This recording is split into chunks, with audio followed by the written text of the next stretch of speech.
Praise the lord. ದೇವರಿಗೆ ಸ್ತೋತ್ರವಾಗಿರಲಿ.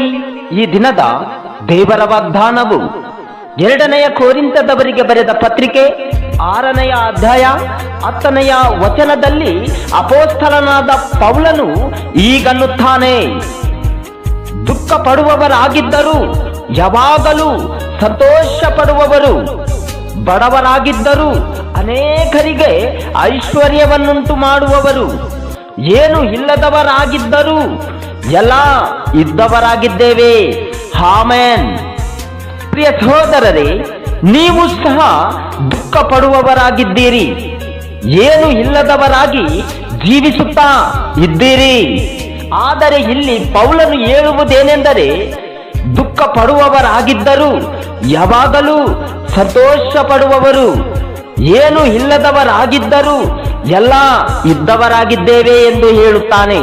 ಹೌದು ಪ್ರಿಯ ಸಹೋದರರೇ, ನಿಮ್ಮಲ್ಲಿ ಎಷ್ಟೇ ಬಾಧೆ, ಚಿಂತೆ, ದುಃಖಗಳು ಇದ್ದರೂ, ನಿಮ್ಮಲ್ಲಿ ಏನು ಇಲ್ಲದಿದ್ದರೂ ಆತನಲ್ಲಿಯೇ ನೀವು ತೃಪ್ತಿ ಹೊಂದಿ ಸಂತೋಷ ಪಡುವವರಾಗಿದ್ದೀರಿ.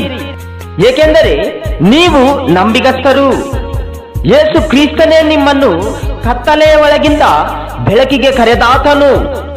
ನಿಮ್ಮಲ್ಲಿ ಏನು ಇಲ್ಲದಿದ್ದರೂ ಯೇಸು ಕ್ರಿಸ್ತನೇ ಇದ್ದಾನೆ ಎಂದು ಯಾವಾಗಲೂ ಸಂತೋಷ ಪಡುವವರಾಗಿದ್ದೀರಿ. ಆಮೆನ್. ಮೀಕನು ಪ್ರವಾದನೆಯ ಗ್ರಂಥ 7ನೇ ಅಧ್ಯಾಯ 8ನೇ ವಚನದಲ್ಲಿ ಹೀಗನ್ನುತ್ತಾನೆ: ನನ್ನ ದೇವರು ನನ್ನ ಕಡೆಗೆ ಕಿವಿಗೊಡುವನು. ನನ್ನ ಶತ್ರುವೇ, ನನ್ನ ವಿಷಯದಲ್ಲಿ ಹಿಗ್ಗಬೇಡ.